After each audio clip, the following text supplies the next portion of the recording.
Hello friends, आज की video में हम सीखेंगे सम फंक्शंस। चलिए देखते हैं एक्सेल में सम फंक्शंस किस तरह से करते हैं। सम फंक्शंस हम लोग यूज़ करेंगे नंबर्स को एडिशंस करने के लिए, और सम फंक्शंस में ये अलग अलग 5 सम फंक्शंस यहाँ पे दिखाई दे रहे हैं आपको। सम है, sum ifs, sum product and sum square. ये पांचों फंक्शन अलग अलग डेटा पे किस तरह से ऑपरेट होते हैं ये हम आज सीखने वाले हैं। तो चलिए सीखते हैं। सबसे पहले सबसे easy sum function. Sum function का डेफिनेशन मैं आपको यहाँ पे बताता हूँ। Add all the numbers in a range of cells. Very simple example है, यहाँ पे मैंने कुछ नंबर्स लिखे हैं और ये एक रेंज में है, इनको मुझे ऐड करना है। तो अगर मुझे इसे ऐड करना है तो मैं यहाँ पे is equal to sum function देने के बाद ओपन ब्रैकेट, यहाँ पे आप टैब बटन भी प्रेस कर सकते हो, और उसके बाद ये रेंज आपको सिलेक्ट करना है। जो रेंज आपने सिलेक्ट की है उसका टोटल यहाँ पे आपको दिखाई दे रहा। Sum function sum is equal to B2 to B6 और उसका आंसर आपको दिखाई दे रहा है इट्स 318। ये फंक्शन आप कीबोर्ड के शॉर्टकट की से भी कर सकते हैं। कीबोर्ड से अगर आपको करना है तो अल्ट और is equal to sign press करना है। यहाँ पे देख सकते हैं आप सम फंक्शन होम टैब में, होम टैब के अंदर भी सम फंक्शंस यहाँ पे आपको दिखाई दे रहा है। सम फंक्शंस के अंदर यहाँ पे alt plus is equal to, जैसे माउस यहाँ पे मैं रखूँगा इसके ऊपर नोटिफिकेशन में आपको दिखाई दे रहा है सम मतलब alt plus is equal to, ये आप प्रेस कर सकते हैं।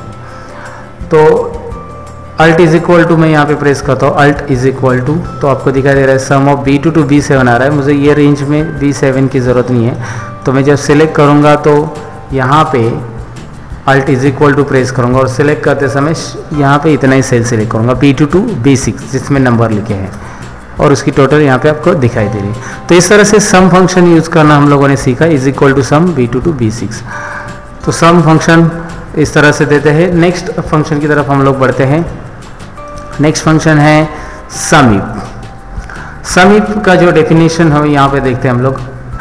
Ads the cells specify the given conditions, मतलब आपको एडिशन ही मिलेगा, लेकिन आप जो कंडीशन देंगे वो कंडीशन के हिसाब से यहाँ पे एडिशन आपको मिलेगा। कंडीशन कैसे रहेगी मैं आपको एग्जांपल के तौर पे यहाँ पे दिखाता हूँ। सपोज मैंने यहाँ पे एग्जांपल लिया है प्रोडक्ट और इसकी quantity. So product and quantity, यहाँ पे प्रोडक्ट मैं टाइप कर रहा हूँ CD, DVD, AC। Again repeat कर रहा हूँ मैं ये product CD, DVD, TV, CD, ऐसा रिपीट कर रहा हूँ। ये सभी प्रोडक्ट यहाँ पे रिपीट हो चुके हैं। अभी जो क्वांटिटी सोल्ड है यहाँ पे मैं टाइप कर रहा हूँ, ये डेली रिपोर्ट है, इतने प्रोडक्ट सोल्ड हो चुके हैं। तो डेली रिपोर्ट में आपको फाइंड आउट करना है इसके बाद कि टोटल 3D प्रोडक्ट कितने सोल्ड हो चुके हैं। तो उसके लिए टोटल निकालनी है उस रेंज में से, क्वांटिटी में से, लेकिन हमारी कंडीशन है कि 3D प्रोडक्ट की टोटल निकालें। तो सम इफ यहाँ पे हम लोग अप्लाई करेंगे। तो देखिए सम इफ किस तरह से अप्लाई करना है। Is equal to sum if लिखते ही आप ओपन ब्रैकेट करिए। सबसे पहले आपको यहाँ पे नोट डाउन करना है range, criteria and sum range. तो जो रेंज है वो है जो प्रोडक्ट का नाम है, क्राइटेरिया उस प्रोडक्ट में से CD, ये जो क्राइटेरिया दिया ये रहेगा, और सम रेंज यानी कि यहाँ पे आपने जो क्वांटिटी लिखा ये सम रेंज में आएगा। तो रेंज हम लोग यहाँ पे सिलेक्ट कर लेते हैं। सबसे पहले रेंज में यहाँ पे क्लिक करो, रेंज दिखाई दे रहा है आपको। रेंज यहाँ से यहाँ तक आपको सिलेक्ट करना है, वो है पूरा प्रोडक्ट का लिस्ट। यहाँ पे उसके बाद मैं कॉमा अप्लाई कर रहा हूँ सम इफ फंक्शन में, कॉमा। देन क्राइटेरिया, यहाँ पे नोटिस करो आप क्राइटेरिया क्या है। क्राइटेरिया आप दो तरीके से लिख सकते हैं। एक तो प्रोडक्ट को आप ऐसे लिख सकते हैं, मैंने काउंट इफ में बताया था आपको, काउंट फंक्शंस में हम लोगों ने सीखा था। या फिर आपको अगर ये टेक्स्ट फंक्शन जो टेक्स्ट कंडीशन है वो डायरेक्टली एक सेल में लिखा हुआ है, तो आपको वहाँ पे डबल कोड लिखने की ज़रूरत नहीं है। डायरेक्टली उस सेल को सिलेक्ट करिए, फिर कॉमा करिए आप यहाँ पे, और लास्ट में आपको दिखाई दे रहा है यहाँ पे सम रेंज। कॉमा करने के बाद सम रेंज यहाँ पे आपको सिलेक्ट करना पड़ेगा, और सम रेंज जो है वो क्वांटिटी है, वो यहाँ पे मैं सिलेक्ट कर रहा हूँ क्वांटिटी सिलेक्ट होने के बाद C3 to C11 enter button press करना है। तो मुझे CD की टोटल यहाँ पे मिल रही है। CD टोटल 11 क्वांटिटी सोल्ड हो चुका है। तो उसके बाद मैं DVD चेक करना चाहता हूँ, मैं यहाँ पे DVD लिखूँगा। अगर मैं TV लिखता हूँ तो TV की टोटल यहाँ पे मिलेगी, और AC लिखता हूँ तो AC की टोटल मुझे यहाँ पे मिलेगी। तो इस तरह से एक पर्टिकुलर रेंज के अंदर वो पर्टिकुलर प्रोडक्ट का टोटल अगर आपको निकालना है रेंज के अंदर से, तो सम इफ फंक्शन आपको यूज़ करना होगा। सम इफ के बाद नेक्स्ट फंक्शन में देखते हैं हम लोग एक्सेल में क्या है सम इफ्स। अभी सम इफ्स की डेफिनेशन समझते हैं। सम इफ और सम इफ्स में क्या चेंजेस है यहाँ पे। Adds the cells specified by the given set of condition. वहाँ पे था कंडीशन, सिंगल कंडीशन, यहाँ पे दिया है सेट ऑफ कंडीशन। तो सेट ऑफ कंडीशन कैसे है वो देखने के लिए हम लोग दूसरी शीट में जाते हैं। यहाँ पे जो डेटा लिया है उसमें थोड़ा सा मैं मॉडिफिकेशन करता हूँ। यहाँ पे लेफ्ट साइड में कॉलम में ऐड कर रहा हूँ और कॉलम में मैं रीजन ऐड कर रहा हूँ, जो कस्टमर्स है या फिर यहाँ पे कौन से रीजन में कौन से प्रोडक्ट बेचे गए उसका हम लोग यहाँ पे लिख रहे हैं। तो रीजन में मैं यहाँ पे ऐड कर रहा हूँ suppose Ghatkopar, then Vikhroli region. उसके बाद हम लोग लिख सकते हैं जैसे दादर, मुलुंड, देन यहाँ पे रिपीट घाटकोपर करते हैं हम लोग, विक्रोली, अगेन दादर, यहाँ पे विक्रोली।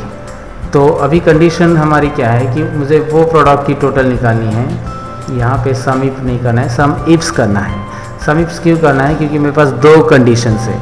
एक तो वो प्रोडक्ट की टोटल फाइंड आउट करनी है जो घाटकोपर रीजन में बेचे गए और उसमें सीडी इसकी टोटल चाहिए। तो दो कंडीशन है हमारे पास, उसमें हमें क्वांटिटी का सम करना है, लेकिन कंडीशन दिया है यहाँ पे आपको घाटकोपर और सीडी। तो मैं इसके लिए यहाँ पे सम इफ्स फंक्शन अप्लाई करूँगा, is equal to sum ifs.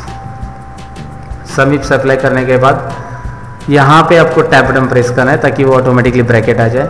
Some range आपको सबसे पहले सिलेक्ट करना है। नोटिस कर लो सम रेंज क्या होता है। सम रेंज यहाँ पे आपको पहले वो क्वांटिटी सिलेक्ट करनी होगी जिसको एडिशन करना है। देखो सम इफ और सम इफ्स में क्या चेंजेस है। सम इफ में हमने सम रेंज लास्ट में सिलेक्ट किया था, हमने पहले रेंज सिलेक्ट किया था, बाद में क्राइटेरिया और बाद में सम रेंज था। यहाँ पे सम इफ्स में क्या होता है, पहले सम रेंज देना है आपको। मतलब जो क्वांटिटी हमने सम इफ में लास्ट में सिलेक्ट की थी वो यहाँ पे हमें पहले सिलेक्ट करना है। तो इसको मैं पहले सिलेक्ट कर रहा हूँ सम रेंज। सम रेंज के बाद आपको कॉमा मेंशन करना है, कॉमा के बाद क्राइटेरिया रेंज। सो क्राइटेरिया रेंज आपको दो है, तो आप कोई भी क्राइटेरिया पहले ले सकते हैं। सपोज मैंने ये क्राइटेरिया रेंज ले लिया। अगर मैं ये रेंज लेता हूँ तो इससे रिलेटेड जो क्राइटेरिया आपने दिया है, एक तो डबल इन्वर्टेड डबल कोड में टाइप करो आप यहाँ पे घाटकोपर, या फिर आपको सेल ऑलरेडी सेलेक्ट करें तो डायरेक्टली सेल के लिए आपको डबल कोड लिखने की जरूरत नहीं। तो घाटकोपर हमारा पहला कंडीशन रहा। दूसरा कॉमा देंगे हम लोग, यहाँ पे कॉमा देने के बाद फिर से क्राइटेरिया रेंज आपको पूछ रहा है। तो क्राइटेरिया रेंज में आपको ये प्रोडक्ट का क्राइटेरिया रेंज सेलेक्ट करना है अभी। और जब आप प्रोडक्ट का क्राइटेरिया रेंज सेलेक्ट कर रहे हो तो क्राइटेरिया में यहाँ पे क्राइटेरिया रेंज के बाद क्राइटेरिया 2 सेकेंड क्राइटेरिया, पहला क्राइटेरिया हमने दिया था वो था घाटकोपर यानी रीजन, और अभी दूसरा है क्राइटेरिया जो प्रोडक्ट नाम से रिलेटेड सीडी। और यहाँ पे मैं एंटर बटन प्रेस करता हूँ तो यहाँ पे आपको नोटिस हो रहा है कि घाटकोपर रीजन में जो सीडी प्रोडक्ट बेचे गए हैं उसके टोटल है 5 प्रोडक्ट्स।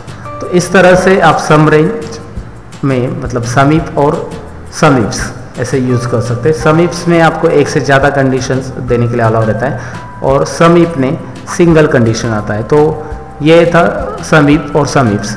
तो नेक्स्ट है सम का जो फंक्शन है, नेक्स्ट सम प्रोडक्ट। अभी सम प्रोडक्ट क्या होता है इसका भी डेफिनेशन यहाँ पे दिया है। Returns the sum of products of the corresponding range or array. Corresponding range or array, इसका क्या करना है आपको, सम ऑफ प्रोडक्ट्स लिखना है। तो कैसे होगा सम ऑफ प्रोडक्ट्स, लेट्स सी। उसके लिए मैं यहाँ पे डेटा लेता हूँ, यहाँ पे डेटा ले रहा हूँ मैं। सपोज मैंने यहाँ पे वैल्यू ली 2 देन 5 एंड उसके बाद यहाँ पे मैंने 4 और 2 ले लिया। तो आपको मैं यहाँ पे सम प्रोडक्ट अप्लाई करके दिखाता हूँ इसका प्रैक्टिकली किस तरह से यूज होता है। सम प्रोडक्ट में आपको एरे पहला सिलेक्ट करना है। फर्स्ट एरे अगर मैं ये सिलेक्ट कर लेता हूँ वर्टिकली, यहाँ पे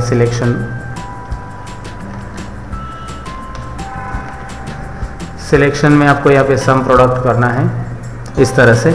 देन उसके बाद कॉमा और सेकेंड रेंज ये सिलेक्ट करना है आपको इस तरह से। तो 2 रेंज आपने सिलेक्ट की है, पहली रेंज और दूसरी रेंज, और एंटर करके आंसर देख सकते हैं इसका। एंटर करेंगे तो आंसर मिल रहा है आपको 18। ये 18 किस तरह से है, इन दोनों का मल्टीप्लिकेशन है। 2 × 5 it is 10 and 4 × 2 it is 8। सो दोनों का प्रोडक्ट होके मल्टीप्लिकेशन होके फिर प्रोडक्ट्स होने के बाद वो एडिशन हो रहा है। जैसे कि यहाँ पे वैल्यू चेंज करो आप, तो यहाँ पे दिख रहा है आपको 20, यानी 5 × 2 10, 2 × 5 10 और 20 आ रहा है। अगर यहाँ पे 1 कर दो तो आपको 15 दिखाई दे रहा है। तो 5 × 1 दैट इज़ 5 एंड 5 × 2 10, दोनों का टोटल आ जाएगा सम प्रोडक्ट में। सम प्रोडक्ट फंक्शन इस तरह से यूज़ कर सकते हैं। सम कर सकते हैं हम लोग प्रोडक्ट का जो रेफरेंस में या रेंज में है उसके बाद नेक्स्ट फंक्शन है sum SQ, that is square, returns the sum of square of the arguments can be arrays, arguments can be arrays, range, names, cells that contains number. तो यहाँ पे कोई भी आर्ग्यूमेंट्स आप ले सकते हैं, रेंज ले सकते हो वगैरह। तो आर्ग्यूमेंट्स के हिसाब से हम लोग एक आप डेटा यहाँ पे लेते हैं और सम स्क्वायर का फंक्शन सीख लेते हैं। यहाँ पे सम स्क्वायर में मैंने 5 और 3 ले लिया है, तो मुझे इसका सम स्क्वायर अप्लाई करना है इसके ऊपर। तो सम स्क्वायर में मैंने सिलेक्ट किया, सम स्क्वायर में नंबर 1 लिया है, देन कॉमा नंबर 2। अगर मैं इसे दोनों इंडिविजुअली सिलेक्ट करता हूँ, एंटर करता हूँ, तो आपको दिखाई दे रहा है 34 इसकी टोटल, क्योंकि इसका जो स्क्वायर है, अगर आप इसका स्क्वायर निकालोगे तो 5 × 5 कितना होता है 25, और इसका स्क्वायर कितना होता है 9। सो 9 एंड 25 का एडिशन होता है यहाँ पे 34 आपको दिखाई देगा। अगर वैल्यूज़ आप चेंज करते हो यहाँ पे, तो यहाँ पे आ रहा है 41, क्योंकि इसका जो स्क्वायर है 4 का वो है 16। तो इस तरह से सम स्क्वायर फंक्शन यहाँ पे यूज़ होता है। तो ये एक्सेल में जो सम से रिलेटेड फंक्शंस थे, बेसिकली सम तो हम लोग रेगुलर यूज़ करते हैं, सम इफ हम लोग यूज़ कर सकते हैं हमारे कंडीशन के अकॉर्डिंग, और sum if sum product and sum square. तो ये थे सम फंक्शंस जो बहुत सारे अलग अलग जॉब पे आप यूज़ कर सकते हैं इसका। इससे रिलेटेड कुछ भी क्वेरीज रहेगी तो आप कमेंट बॉक्स में आपके क्वेश्चंस लिख सकते हैं, और मैं मिलूँगा आपको नेक्स्ट वीडियो में कुछ और इंटरेस्टिंग वीडियो के साथ।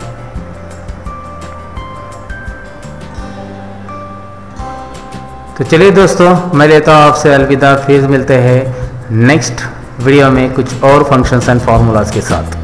तब तक stay tuned on my channel, that is Learn More. Thank you very much.